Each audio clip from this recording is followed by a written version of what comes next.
Hey, what's going on, everybody? It's Samuel Akem here, and I'm back with another one. I appreciate you guys for tapping into another Akem'S analysis. It was a phenomenal week one in the FCS playoffs, round one in the FCS playoffs. There were some phenomenal games. Yale is at the top of the list, getting their comeback victory, maybe the best ever.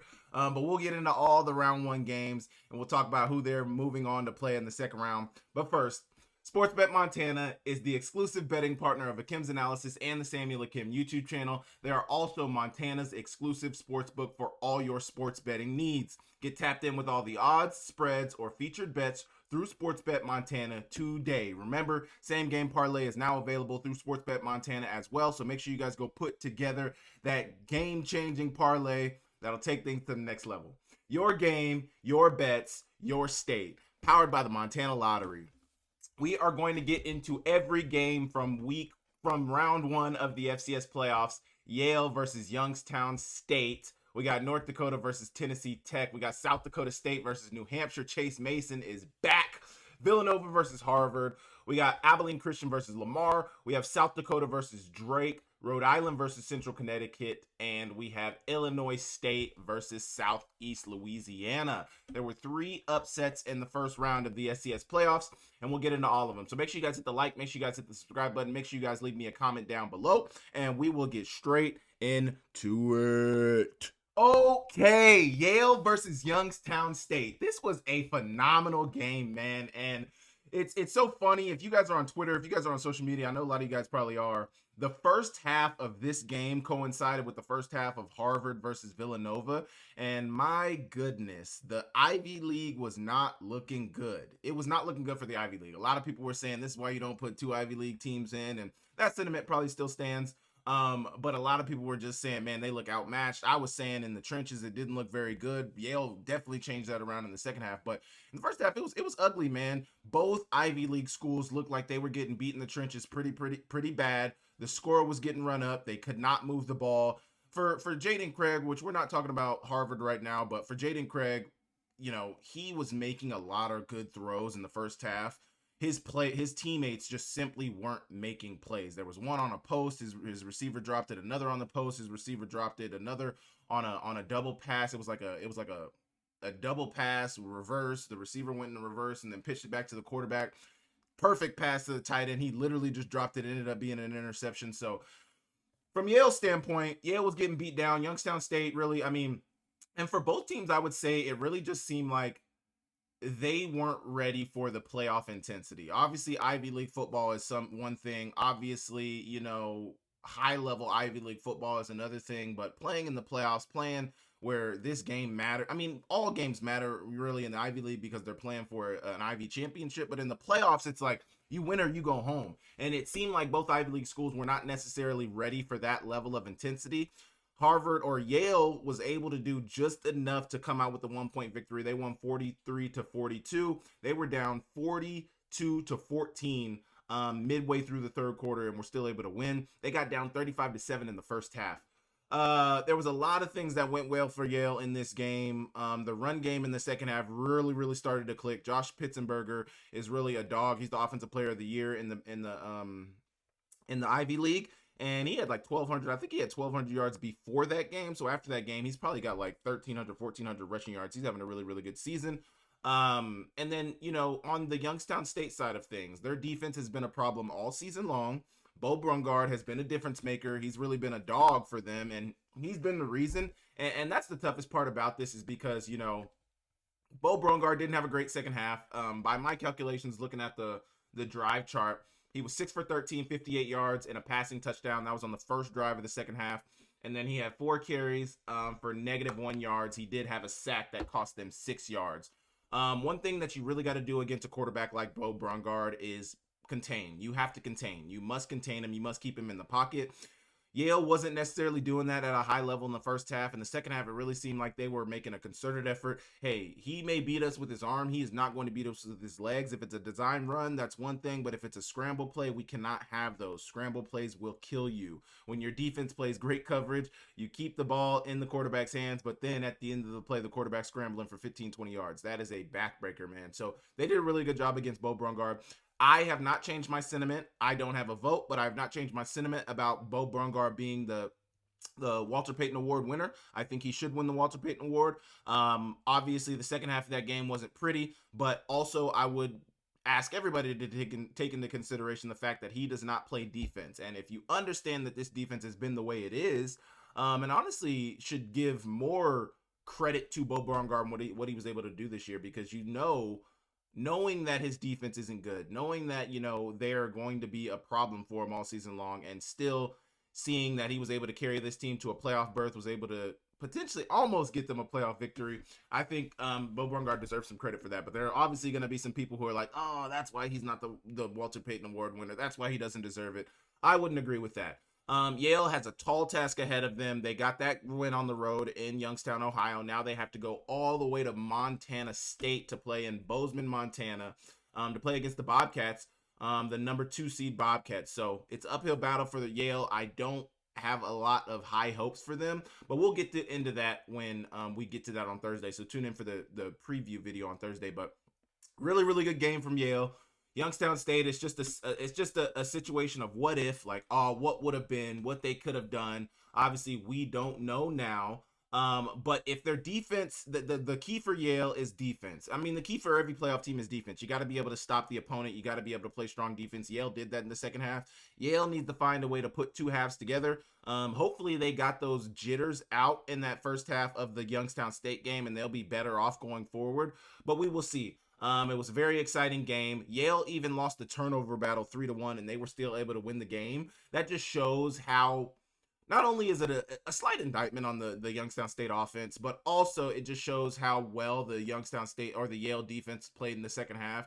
Losing the turnover battle, especially in playoff football, is the easiest way to lose a football game, and Yale did that and was still able to come out with a victory. So we will see what Yale is able to do going forward. You guys let me know what you thought about this Yale game. What did you guys think about Youngstown State's collapse? What did you guys think about Yale's comeback? Did this show you anything that would lead you to believe that Yale can win in the second round, or was it just a good first round game? You guys let me know in the comments down below, and I will move on. From first downs to forever. If you met your girl tailgating or cheering under those Friday night lights, L&M Fine Jewelry is your next winning play. Engagement rings, custom designs, and timeless Montana craftsmanship. Because your love story deserves a ring as legendary as your team. Located on American Way in Missoula and Main Street in Kalispell. L&M Fine Jewelry is the official jeweler of Akem'S Analysis and the Samuel Akem YouTube channel, so make sure you guys go check them out for all your diamond needs. L&M Fine Jewelry, your diamond destination. Okay, we are talking about North Dakota versus Tennessee Tech. I tried to cover most of the upsets early on in the breakdown. The first upset was Yale versus Youngstown State. Youngstown State was the 15 seed. The second upset was North Dakota versus number 13 seed Tennessee Tech. The third was Illinois State versus SELA, which we will cover. That's the last game we'll talk about. Not a very exciting game. But North Dakota versus Tennessee Tech. One thing that stood out in this game was the defense from both teams. I mean, Tennessee Tech got beat 31 to, and I didn't even put it on there, but I'm pretty sure Tennessee Tech got beat 31 to 6, if I'm not mistaken, was the final score. I will get a final score for you right now. But I'm almost certain the final score of that game was 31 to 6. But still, I mean, it was defense. It was defense. Tennessee, the first half of this game was really, really slow. It was 31 to 6 in favor of North Dakota, like I said. But the biggest difference in this game was Tennessee Tech 6 turnovers. And it wasn't just Tennessee Tech 6 turnovers. Obviously, the whole team falls victim to the turnovers. But Kekoa Vispris had 6 turnovers. He had 4 fumbles, and he threw 2 interceptions. I have not seen a worst game from a senior, and potentially his last game as a college football player, ever, really, and I've seen some bad ones. I had a teammate myself that didn't have the greatest last game of his career, and it just is an ugly way for Kekoa Vispris to go down after a phenomenal career. He started his career at Eastern Washington, played phenomenal football, was one of the most accurate quarterbacks in the Big Sky Conference, if not the most accurate quarterback in the Big Sky Conference for his seasons in the Big Sky Conference, transferred over to Tennessee Tech. They go undefeated in the FCS. Their only losses to Kentucky gets them into the playoffs, but even despite going undefeated, they were the 13th seed, and honestly, the committee feels very vindicated right now with where they seeded Tennessee Tech. It's not an indictment on, I mean, it is an indictment on Tennessee Tech. It's 100% an indictment on Tennessee Tech, and it's not even an indictment on them as a team. But you look at that team's strength of schedule throughout the season. You look at where they ended up. You look at how they played the teams that they played when they played tougher competition. You look at how that went out. You look at the strength of schedule, the strength of record, all that stuff. They have a strong record, but who have you played? You didn't play anybody. The number 2 team in your conference finished the season, I believe, 6-6, or maybe 7-5, but I think 6-6. I think UT Martin finished 6-6. That's part of the reason Tennessee Tech's probably leaving the Big South OVC. It is a failing conference that's going down and down and down and down and down. And they won that, went undefeated. But you see, when they go into the playoffs against an above average Missouri Valley Football Conference team that doesn't have great offense, they have really, really good defense and a really good pass rush, you struggle mightily. So a win for the committee today. They definitely are not necessarily taking a victory lap, because you're not happy to see anybody leave. But I mean, as the committee, this is something that you have to get right, because they are undefeated. Say what you want about the strength of the schedule. They were an undefeated football team, and to put them at 13 is a big gamble, because if they were to win against North Dakota, then they were to, and I'm talking about easily win. If they were to easily win against North Dakota and then go to the second round, I think the second round will be against Tarleton, if I'm not mistaken. They go and boat race Tarleton in the second round. People will be looking like Tennessee Tech in particular be like, oh, we shouldn't even have played a first round game. We should have had a bye, and one team that's going to get a lot of scrutiny depending on how things play out is UC Davis, because UC Davis was a team that played one less game than a lot of the teams in the FCS. They did have an ugly loss to Idaho State, as well as a loss. No, I think Idaho State might have been. Oh, they lost to Montana State as well. 2 FCS losses, one really unacceptable loss to Idaho State, but then they played one less game. So you look at them and you're like, oh, they got the 8th seed. Tennessee Tech ends up going to boat race a couple of teams. It's like, that didn't happen. The committee feels really good today about where they see the Tennessee Tech, and I know a lot of people are agreeing with them on that. North Dakota's pass rush was lethal in this game. They had Kakoa Visperus uncomfortable the entire game. He could not settle in this game, and I think that's why he had 6 turnovers. It's just, and you think about North Dakota, to talk about North Dakota, Jerry Kaminsky did go down with an injury, and I think it's something to pay attention to. From what it sounds like, from what I was seeing online, it sounds like a concussion. It seems like he kind of got his bell rung, and that's really what left him out of the game. So that'll turn to a concussion protocol situation for this next week to see if he can play on Saturday. That'll be something to pay attention to. I know Ronfo was their starter for a lot of the season last year. I think were a team that started off pretty strong last year and then didn't finish so hot. But Ronfo, I believe, if I'm not mistaken, has taken this team to the playoffs before. So he's a player who knows how to do it, who can do it. But obviously, Jerry Kaminsky was their starter for a reason. UND really needs to figure out their offense. Figure it out at this point is kind of a moot point. They're not going to figure it out in the second round of the FCS playoffs. But the North Dakota offense is a serious issue. They have to find a way to get touchdowns. They have to find a way to get points. They're going to have to find creative ways to get their team into the end zone. The run game wasn't really there. Sawyer Seidel is a good player, but he keeps giving away the football. I can't put you on the field if you're going to give it back to the opponent. I just can't do it. Sawyer Seidel is a phenomenal player. I think he's a really, really good runner. I think he's a good receiver out of the backfield as well. He's got really good speed. He's got agility. He's everything you want in a running back, but you must hold on to the ball. Job security is ball security. Ball security is job security. If you can't hold on to the ball, we are not going to put you on the field. But like I said in my notes, UND is going to have to lean on their defense. They're going to have to lean on their defense if they want to make a deep playoff run. Their offense may not be able to do much for them in their more competitive games. It is what has been the problem for UND the entire season. When they need to move the ball, they aren't able to. The defense will only get better as they get deeper. The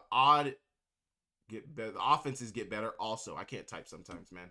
But the last thing I wanted to say about this is pay attention to North Dakota. North Dakota plays Tarleton State next week. Tarleton State has a really, really good offense. Their defense is pretty damn good as well. But North Dakota has a chance. I think North Dakota has a window to where they could potentially make a deep run.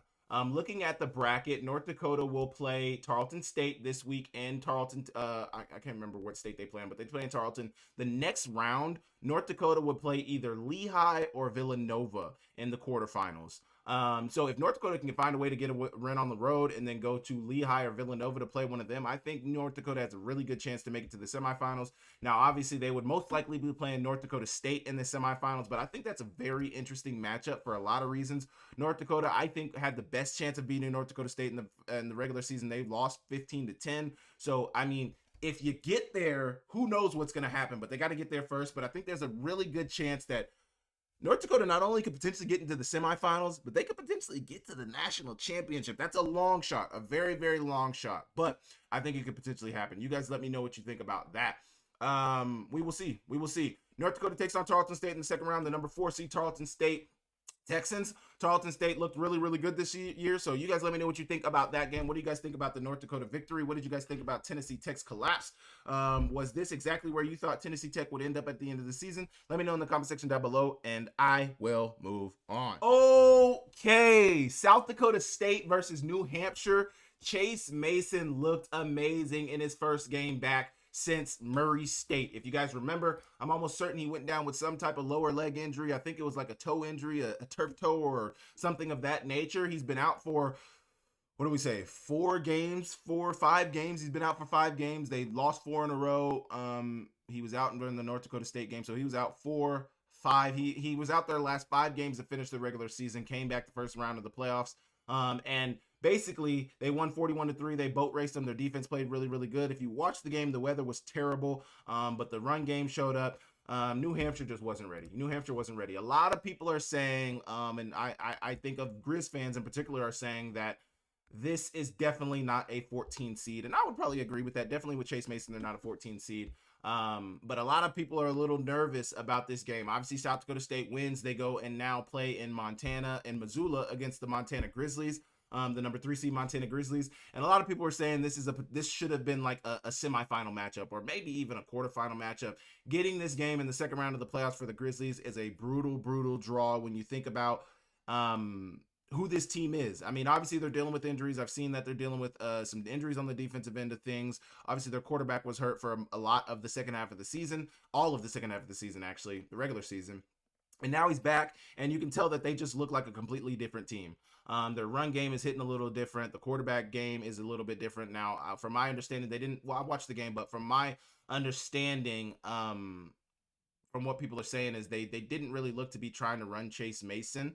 When I say I watched the game, obviously I watched the first half. It got a little out of hand. There were some other FCS games on. Obviously, all the FCS games are kind of, I don't know why, but they all kicked off literally in a 2-hour window. 3 games kicked off at 10 a.m. I think 4 games kicked off at 11 a.m. I think there was 1 game that was late. I think it was the Illinois State SELA game that maybe kicked off at 1. I'm on Mountain Time, so understand that. But they all kind of kicked off in the same window, which is dumb. Like, spread them out. Obviously, I love an octo box. I love watching 4 games at a time, and I will be doing that for most college football weekends. But for the FCS playoffs, when we don't necessarily, sorry, that was nasty. For the FCS playoffs, when we don't necessarily have to do that, why would we do that? Why would we do that? Answer me that question. A lot of people are saying this South Dakota State team does not look like a 14 seed, and I would agree with that. They look really, really good, but they were 8-4 to finish the season, so they get slotted where they get slotted. They lost a lot of their games. They lost 4 straight before winning the last one against North Dakota, and that is ultimately what got them into the playoffs. And I know now there's a good chance that South Dakota State can make a deep playoff run, a deep playoff run. Obviously, they have a big-time matchup. Will be the game of the week in FCS football next week in Montana, where it's South Dakota State versus the Montana Grizzlies. I suspect the line will be under 5. You know, I think it'll be a very, very tight line. Everybody understands what this South Dakota State team is, and it's a 3rd year in a row that Montana and South Dakota State will play. 2023 season, they played in the national championship. The 2024 season last year, they played, I believe, in the quarterfinals. Maybe they played in the second round. But Montana got the Tennessee State win, and then they went to South Dakota State, I believe. I think they only won 1 playoff game before they went to South Dakota State. Either way, you got 2025, and they're playing again in the second round of the playoffs. This time, though, the first time they played, it was at a neutral site. Last year was in Brookings. This year, it will be in Missoula. So we get to see. But Chase Mason was 16 for 20, 80% completion percentage. He threw for 230 yards, 3 touchdowns, 1 interception in the Tundra. Julius Lothridge had 16 carries, 100 yards, 1 touchdown, 6.3 yards a carry. It was a phenomenal game from everybody involved. I don't know what type of weather they get in the Northeast. I know they get weather in the Northeast, but I don't know if they get snow like this, and I don't know if they're playing snow like this in New Hampshire. It definitely seemed like New Hampshire was not ready for the snow. They didn't want to be there. They didn't want to play in the snow. I mean, putting up 3 points is abysmal. The passing game is much tougher in the snow, and it's not just like there was snow on the field. It was continuously snowing and coming down, so field's getting more packed. Your traction is getting worse and worse. Your cleats can't get into the turf. All of it is ugly. But I think the biggest thing about this South Dakota State game was Chase Mason. I don't want to hang on to it. Their defense played really well. Only giving up 3 points is phenomenal.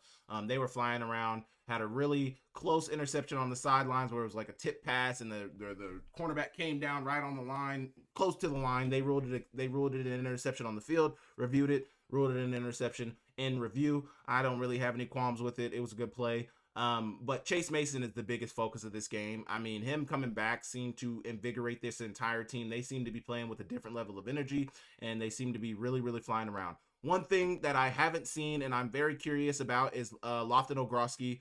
Obviously, Graham Goring, their tight end Kuntz, all of them have been playing well. Alex Bullock made a phenomenal catch yesterday, but Lofton Ogroski is their number one receiver. And he hasn't been there, I believe, since North Dakota State. I believe he caught a touchdown in North Dakota State and was kind of injured in that game, and that's really the last game we've seen him in. So I'm interested to know about that, but it'll be a big game in Missoula. South Dakota State gets the very well-earned victory in Jan Jackson's first year as head coach. We will preview that game on Thursday between Montana and South Dakota State, but you guys let me know what you thought about South Dakota State's first-round victory against New Hampshire. Did you think it was because Chase Mason played? Do you think it was because of the weather? Do you think this is just because this is a really, really good football team that had a bad second half of the season? You guys let me know in the comment section down below, and I will move on. Okay, we are talking Villanova versus Harvard, and my goodness, this Harvard Crimson team looked like they were outmatched from the very beginning, man. Villanova rolls Harvard 52-7 in the first round of the FCS playoffs. They will move on to play Lehigh in the second round, which is probably going to be the second most important game in the second round of the FCS playoffs. I really think South Dakota State versus Montana is the most exciting game. Then Lehigh Villanova is a close second, but North Dakota versus Tarleton State is another exciting game. It's going to be an exciting round too, so tune into the preview on Thursday. But Villanova controlled the lines of scrimmage and showed Harvard that there are levels to this, and Harvard just looked completely outmatched. I talked about it a little bit in the Yale recap, but the Yale reaction, but Harvard didn't help themselves out at all in the first half. Jaden Craig made some phenomenal throws. They drew up some phenomenal plays. There were plays that were put in place to where Harvard could have hung around in the first quarter, second quarter. I mean, they could have been around. Maybe they would have still got blown out by 20, 35 points, but I don't think it would have looked this bad. Players have to make plays, and it looked like, and I said this about both Ivy League schools, but most definitely about Harvard, it looked like the players were absolutely shell-shocked to be in the playoffs. Absolutely shell-shocked by the moment. Absolutely just not ready to perform in the biggest moments of the season. And obviously, they didn't perform against Yale. Obviously, they damn near didn't perform against Penn. And now you see them against a Villanova team that is one of the tops in the CAA. They did not perform. An abysmal performance from Harvard. They gave the Ivy League a very, very bad look. They made the Ivy League look terrible. People were slandering them all over the internet. All over the internet, the Ivy League was getting cooked. Rightfully so, because they were getting beat down. In the first half of the two Ivy League first round playoff games, I believe they had a 65-7 deficit. I think the only touchdown put up was Yale's touchdown, maybe Harvard's touchdown. But there was one touchdown score right before half. Outside of that, the first half was like 66-7. That is abysmal. Abysmal. What are we talking about? A lot of people said they figured that the Ivy Leagues would look rough in the playoffs, but they didn't know this rough. They didn't know how rough. I think it bears mentioning, Pat McQuaid had a phenomenal game, 14 for 22, 63% completion percentage, 193 yards, 3 touchdowns, 3 carries, 28 yards, and a touchdown. He had a phenomenal game. The run game for Villanova was the reason in the first half.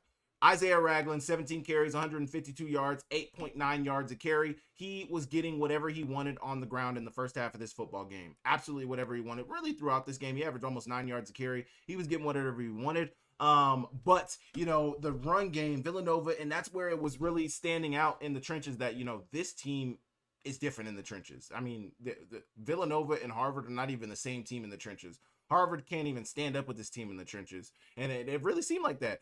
Harvard is a team throughout the season that was one of the best teams against the run. For a vast majority of this season, they were really, really good against the run. And that's really what they hung their hat on. Villanova put up 300 rushing yards on this team. I don't even know if Harvard has allowed a team to rush for over 200 on them. Maybe Yale did it last week, but outside of Yale and maybe Villanova this week, outside of Villanova and maybe Yale last week, I don't think a team has even rushed for over 200 on them. But Villanova had 300. When you rush for 300, your quarterback throws for almost 200. You got to stop something. You got to stop something. They didn't stop anything, and Villanova got whatever they wanted. I don't think Harvard. Let me check. I think Harvard had maybe a turnover or two. Harvard had 3 turnovers as well. So the turnover battle was 3-0 in favor of Villanova. Villanova did not turn over the ball. Harvard turned it over 3 times. That is not a winning strategy. You're not going to win with that type of formula. You got to take care of the ball, especially in the playoffs. You pay double for turnovers in the playoffs, and they did just that. They lost 52-7.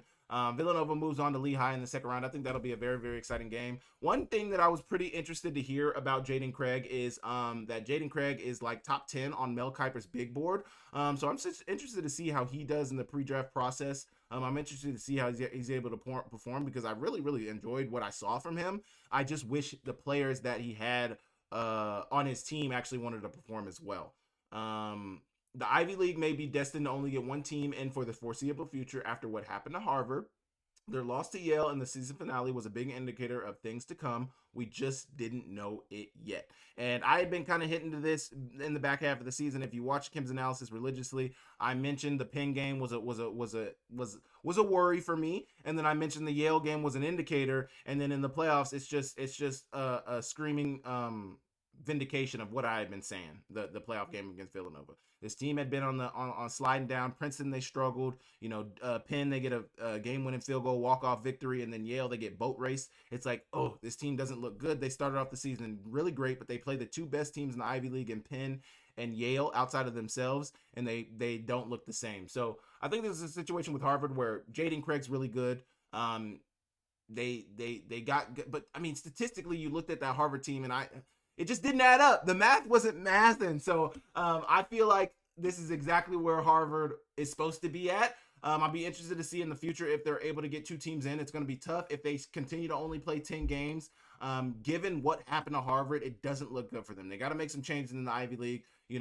I don't know if they play more games. They have to play more games. They have to play more games. They have to branch out and maybe do a home and home against the Big Sky Conference, a home and home against the Missouri Valley, a home and home against the CAA. Not even the CAA because they play against the CAA. You got to get a home and home against the West Coast Conference. The UAC, the Big Sky, or the Missouri Valley, those are one of the home and homes that the Ivy League needs, but they need that to buffer up their non-conference schedules and to make them more playoff ready. But I really like what I saw from Villanova. They look good. I haven't watched a ton of Villanova this season, so to watch them against Harvard, it looked really good. Isaiah Ragland had a phenomenal game. Their backup running back, Mace, had a really, really good game. Maybe Mace was Rhode Island, but I think Mace was Villanova.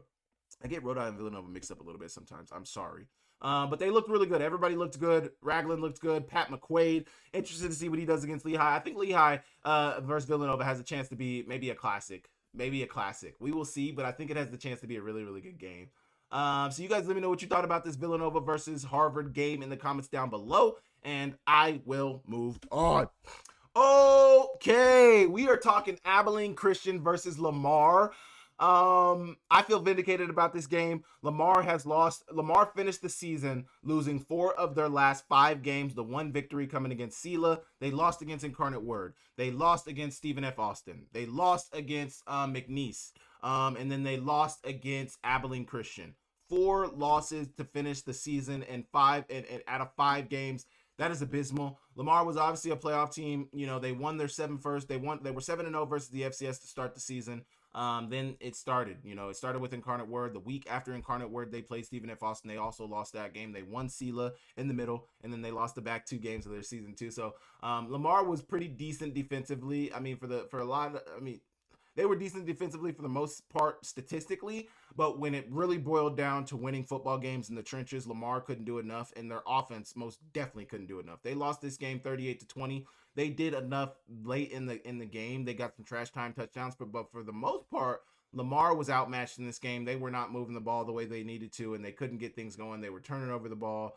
Abilene Christian, on the other side of things, they get a regular season rematch with one of the teams that beat them in Stephen F. Austin, the 7th seed Stephen F. Austin. That's honestly a tough draw for Stephen F. Austin to get their second round playoff game against a team that the only FCS team that beat them, because I think their other losses against the FBS team. But to get the game of one of the only teams that beat you in the regular season, that's tough, man. That's tough. Lamar is probably a team that didn't really deserve a playoff spot based on how they finished. And now looking at how they played, they looked inferior. And that's probably the biggest point about this. The Southland Conference got 3 teams in the playoffs. If there was one team that probably would have been okay not getting in, it probably would have been Lamar. Their resume was questionable to say the least, but they had the wins to get in. And then obviously, they beat that SELA win really is what buffered them up. They beat SELA. SELA did not play Stephen F. Austin, but SELA had a good record as well. So it's like, oh, they had this quality win. But I just think it's more so a reflection of the Southland Conference. Southland Conference is not that strong. I think it would have been okay not letting Lamar in. Obviously, they weren't a seeded team. They were not large bid, but ugly, man. Stolen Earl had a really, really good game. He completed 80% of his passes at 25 for 31, 308 passing yards, 3 touchdowns, 1 interception. Jordan Vaughn, their running back, had 15 carries, 96 yards, a touchdown, 6.4 yards a carry. And then Javon Gibson, my goodness. Javon Gibson had some catches in this game that were absolutely ridiculous. He looked like a man amongst boys in this game. One catch on a post where he just reached up and just made a stupid catch. Then another one-handed catch. It was like one-handed, he held it there. Then he obviously brought his other hand in there, but on a fade route for a touchdown. I mean, he had a really good game. 10 receptions, 164 yards, 2 touchdowns, 16.4 yards a catch. ACU gets a rematch with one of their best wins of the regular season against Stephen F. Austin in the second round. ACU and Stephen F. Austin are different teams now, so how will that affect the outcome of the game? We will obviously talk about that on Thursday, but I think there's another interesting game right there. I mean, the second round of the FCS playoffs, it's a pretty damn good slate, man. I'm pretty excited about it. I think there's a lot of good games. I think it's going to be very exciting, and I think we're going to see some tight games in the second round of the FCS playoffs. So buckle up, folks. But Abilene Christian 100% looked like the better team in this game. They're in the playoffs for a reason. They won that UAC over Tarleton State, getting the head-to-head victory against them. And then they get the automatic qualifying, or did they get the auto bid? Maybe Tarleton. Why is Tarleton? I think Abilene Christian got the automatic qualifying bid, but that doesn't guarantee you a seed. That's exactly how it happened. But Lamar's start to the season was definitely fool's gold. I don't think anybody can look at that and say anything different than it was fool's gold. And man, I was somebody who was saying the Southland Conference should get 3 teams in the playoffs. I think SELA, Lamar, and Stephen F. Austin all had done enough to get into the playoffs. But now it's so crazy because like a couple of weeks later, now looking at it, it's like, maybe there were some more deserving teams. And it's so interesting because it's this weekend that you really start to wonder, what would Monmouth have done? What would Presbyterian have done? I'm trying to think of some of those teams that were on what would Southern Utah have done? What would Sac State have done? I mean, there's a lot of teams that were on that bubble that didn't get in, that you start looking at them and you're like, ugh. And a lot of those teams are probably watching this weekend, looking at a not even a Lamar, but maybe looking at a first half Yale, looking at a first half Harvard, looking at a New Hampshire. It's like, but New Hampshire had the resume to get into, so it's like, win the games that you're supposed to win, and you'll get into the playoffs. That's my biggest point about this playoff thing, is that there's a lot of teams who are gonna say, "Oh, we should have been in." We're seeing teams that are lesser than us. This team, that team, that, and it's fair. It's very fair. A lot of teams have a fair argument to get into the playoffs. My biggest point about that, most important point about that, is win the games you're supposed to win. Win the games you're supposed to win. The games that, are kind of up in the air, your close games, obviously things happen, but win the games you're supposed to win and you would be in the playoffs. That's my biggest point. So you guys let me know what you think about this Abilene Christian versus Lamar game in the comment section down below, and I will move on. Okay, I said this game wasn't going to be very close, and I'm so glad I was right. South Dakota versus Drake. South Dakota got the victory 38-17. They won in the regular season as well. I can't exactly remember what the score was the regular season, but I know they won by 3 scores in the regular season as well. And, this is another situation where the Pioneer has to get somebody in the playoffs, which I am all for. But this is what we're going to see until the Pioneer League adds scholarships or until they get better at football, till they invest. I mean, the conferences that invest in football are good at football. The Big Sky Conference invests in football. They are good at football. The Missouri Valley invests in football. They are good at football. The Pioneer League, unfortunately, does not invest in football. They are good at football within the Pioneer League, but within the landscape of FCS football, they are not good. South Dakota, bounce back season, man. Coach Johansson, credit to him, stuck to it. This is a team, and somebody from Midcoast Sports, I'm blanking on his name, Jay Elson, posted some of the starters from South Dakota and what they have done this season. Basically, I think he said what they did. They were like all-time starters for the 2024 season. And then he posted what they've done this year. 3 linemen who have started all 11, 12 games this season. 1 receiver who's got like 600 receiving yards. He's got a linebacker who started as well. I mean, they lost big-time starters.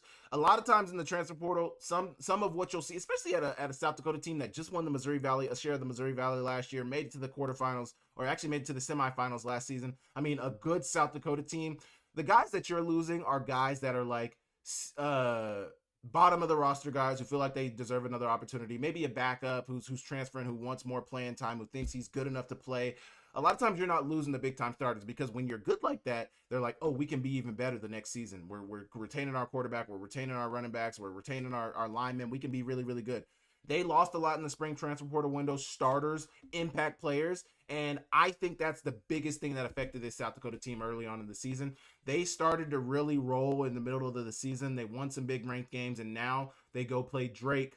Now they beat Drake at home in the first round of the FCS playoffs. They played Mercer in the second round of the playoffs, and I got South Dakota in that game. I don't care where the game is played. South Dakota should be the favorite in that game. We're not going to talk about that game this week at length, but we'll talk about it on Thursday, so tune in for that. But South Dakota 100% should be favored against Mercer. I don't think the SoCon is very good. Mercer had a good defense within the SoCon, but when they played against one of the best offenses in the SoCon, they gave up 40 points and barely won. Also, Mercer lost to a team that's not even in the playoffs in Presbyterian. A 10-2 Presbyterian at that, probably should be in the playoffs, but they lost to a Presbyterian team. So something to pay attention to with that South Dakota team. I think South Dakota has a really, really good chance to get into the quarterfinals and play. Can't remember who they would play. Let's pull up the record right here, actually. If they win, they would play against Montana or South Dakota State. So we will see. Aiden Bauman made some really, really good throws in this game. Lorenzo Finner has been one of the most impactful receivers in the FCS throughout the second half of the season. It is impossible to ignore Lorenzo Finner. It's impossible to ignore him. I don't know what year Lorenzo Finner is. I think he might be a senior, so this might be his last year. But Lorenzo Finner, man, I've been on him for the last 3-4 weeks. He's made some really big plays. He made some big plays in the South Dakota State game, made some big plays in the North Dakota game, made some big plays in this game. I mean, he is an instant offense for this South Dakota Coyotes team. Aiden Bauman had 15 for 20, 75% completion percentage, 261 yards, 4 touchdowns. LJ Phillips had 14 carries, 132 yards, and a touchdown, 9.4 yards a carry. And then Lorenzo Finner, 5 receptions, 115 yards, 3 touchdowns, 23 yards a catch. Phenomenal game from Lorenzo Finner.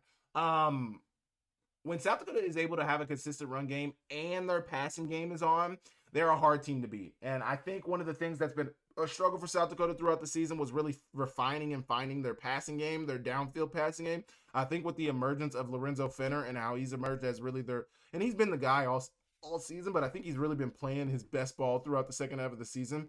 With his emergence and with his relationship with Aiden Bauman, how they've really come together, it's really looked good to help their downfield passing game. The run game has been spotty at times, but when it can be consistent, they're a really good football team and they're a really hard football team to beat. Neither team had a turnover. It was just a game where USD dominated where it mattered. USD also was able to put up points consistently. It's a pretty clean football game from both teams. You know, no turnovers. But South Dakota was just the better team. They were just simply the better team. The second and third quarter for South Dakota, they scored 28 points to Drake's 7, and that made all the difference. They won, not even really, I would call it the middle 8, but they won those 2 middle quarters in the second quarter and the third quarter. 28-7 difference in that, and those 2 quarters is detrimental, especially for a Drake team. Drake has, and that's the thing, is Drake is a clean football team. They didn't turn over the ball. They didn't even have a ton of penalties from the Drake standpoint. It just is what it is. South Dakota is the better football team, and it showed in this game. All of South Dakota's big-time players had big-time games. Lorenzo Finner balled out. LJ Phillips was great on the ground, and Aiden Bauman was accurate and made big plays with his arm. Drake is once again a Pioneer League team, but they can't compete at the highest level. Once again, a good Pioneer League team, but they can't compete at the highest level. Part of me thinks Presbyterian would have been a better Pioneer League representative, and I kind of agree with that. You know, Presbyterian and Drake didn't play this year, although Presbyterian's 2 losses came within the Pioneer League, which is nasty. I still think they were deserving. That's what happens when Presbyterian doesn't play Drake. It also what happens when teams lose their games they're not supposed to lose. My biggest point, win the games you're supposed to win, you would be where you're supposed to be. If you lose the games you're not supposed to lose, you get into iffy territory. But you guys let me know what you thought about the South Dakota versus Drake game in the comment section down below, and I will move on. Okay, Rhode Island versus Central Connecticut State. Rhode Island was able to outlast Central Connecticut State to secure a 27-19 first round victory. They will play UC Davis, the 8 seed UC Davis, in the second round. Another very exciting matchup. I think that I don't think one team is super better than the other. We will talk about that on Thursday. But as I've mentioned, virtually every game on this recap, the second round of the FCS playoffs is going to be very exciting. Very, very exciting. UC Davis versus Rhode Island might be the most intriguing second round matchup. Some may say URI should have had the bye, and UC Davis should be potentially going to URI for this game. I think this could be a colossal game. I think that's definitely a storyline for this game. Rhode Island finished 10-2, was the 9th seed. They very well could have been the 8th seed, but I think you look at, their resume. I don't know if Rhode Island had a ranked victory on their resume. I don't know if Rhode Island had any really big impact games on their resume, so that's kind of hurt them. And then they lost against Brown. So I was like, But, very well Rhode Island could have been the 8th seed, and UC Davis could have been the 9th seed. UC Davis could have just beat Central Connecticut State and then could be traveling to Rhode Island to play them, but that's not how the cookie crumbled this time. Rhode Island did not run the ball well against Central Connecticut State, and that's something that will hinder them as they move forward. You got to find the run game. You got to be able to run the ball in the playoffs. Central Connecticut State also couldn't run the ball, so Rhode Island, defensively, both teams were keyed in on stopping the run. The difference for Central Connecticut State over Rhode Island, over Central Connecticut State is that Devin Farrell had a game. 24 for 38, 63% completion percentage, 365 yards, and 2 touchdowns. He also had 1 interception. Marquise Buchanan had 7 receptions, 100 yards, and a touchdown. And then on the Central Connecticut State side of things, Brady Olson made some really good throws in this game, man. He made some really, really good throws in this game, but he threw the ball 62 times. Not good. Not good at all. Throwing the ball that many times is a recipe for disaster. It definitely also is an indicator that your run game is putrid. But Brady Olson, 35 for 62, 56% completion percentage, 311 yards, 2 touchdowns. And then they had a receiver go 11 receptions, Michael Trovarelli, 11 receptions, 106 yards, no touchdowns. Neither URI or CCSU were running the ball in this game. Central Connecticut State has stuck with URI for 2 straight seasons. They look like a program that wants to compete with the best. Central Connecticut State is close. They lost 21-17 last year. They lost by 8 this year, 27-19. They're right there, man. They're right there. But also, how good is Rhode Island? Rhode Island is not a national championship contender. They will not be in the national championship this year. But it's a start. It's a start. The NEC is a bottom tier conference. They are the worst conference in FCS football. And I don't know. They get an automatic qualifying bid, so that's what happens. But outside of there, it's kind of hard to think highly of the NEC conference. Central Connecticut State needing to throw the ball 62 times tells you all you need to know about this game. Exactly. That is the biggest point. They threw the ball 62 times. That's all you need to know. You don't need to know anything else. Well, how did the receivers play? How did the defense play? Their offense threw the ball 62 times. They were struggling to run the ball. Playoff games are won in the trenches, and Central Connecticut State was not able to win the ball on the offensive side of things. On the other end, they stopped the run but could not stop the pass. They stopped the run very well. I think Rhode Island, I think, had under 100 rushing yards or near 100 rushing yards, maybe just over 100 rushing yards. They didn't have a ton on the ground. You could clearly tell that Rhode Island was a little one-dimensional offensively too, but they were much cleaner with what they ran offensively in terms of passing the ball. So that's what you saw from that. Central Connecticut State played a pretty clean game with no turnovers and minimal penalties. URI is just a better team, and this is ultimately a reflection of where the NEC stands in FCS football. I'm sorry to be so hard on the NEC. I don't come on here to slander the NEC, but I just have to tell it how it is. The NEC is an inferior conference to most teams. Is an inferior conference to every conference that they're going to go up against. They're not the Patriot. They're not the Ivy. I would honestly put the Ivy above the NEC, honestly. But they're not the Ivy. They're not the Patriot. They're not the CAA. They're not the MVFC. They're not the UAC. They're not the Big South. They're not the OVC. They're not the Southland. They're not the SoCon. They're none of them. I think I missed one. They're not the Big Sky, Missouri Valley. Did I miss one? UAC. They're none of them. And I'm not trying to be harsh, but they're not. But good game, good season for Central Connecticut State. We'll see what they look like next year. But Rhode Island moves on to play number 8 UC Davis in a game that's going to be very, very exciting. You better have your eyes locked on the TV because it's going to be amazing. You guys let me know what you thought about the Rhode Island versus Central Connecticut game in the comment section down below, and I will move on. Okay, final game we're talking about, Illinois State versus Southeast Louisiana, the third upset of the weekend. Maybe it wasn't an upset based on the lines. I'm sure Illinois State was probably favored in this game, and some of those other games it probably wasn't an upset. But based on the seeding, these were upsets. Illinois State grinded out a first-round victory versus SELA 21-3. Honestly, not a crazy victory for an Illinois State team coming from the Missouri Valley Football Conference, where you played against the North Dakota States, the South Dakota States, the South Dakotas, the North Dakotas. You know, you're playing in the best conference in FCS football, and you only get a 21-3 victory where it was really hard fought. Obviously, your defense played well, and that is the best sign about this game, is that your defense held SELA to 3 points. If you can do something similar against North Dakota State, you may have a fighting chance. Obviously, I just mentioned it. Illinois State will go on to play number 1 seed North Dakota State. They played them pretty tight in the regular season. I think they lost 33-16 or 33-18. I think it was 33-16 they lost. And they played them really, really tight in the first half. They need to play two full halves against North Dakota State to win that game. It wasn't a super pretty victory, but it was a big one for Illinois State. Illinois State wasn't far and away the better team in this game, but the playoffs is about winning and moving on. And that's one of the biggest points here, is that it's not how you win, it's that you win. Because if and when you win a national championship, it's not going to be, but we only beat SELA 21-3. You know, we only won by 17. We only won by 18 points in the first round of the playoffs. You know, we got this natty, but like, why did we only win that first round game by 18 points? We should have won by 1. Absolutely not. We're a national championship. Nobody gives a damn about the first round. Nobody gives a damn about how we won. All that matters is that we had 1 more point than them when the score said 0. Nobody cares how Yale won. Nobody cares how Youngstown State lost. All that matters is that Yale won 43-42, and they move on. Youngstown State is now at the house in Cancun. Woo! They played SDSU really close in the regular. I already mentioned that. SELA was a good team in the Southern Conference, but they didn't look like a team who could compete with the best in the FCS. I know I say that about a lot of teams, but it's true. SELA was good, but SELA didn't even play the best team out of their own conference. They didn't play Stephen F. Austin.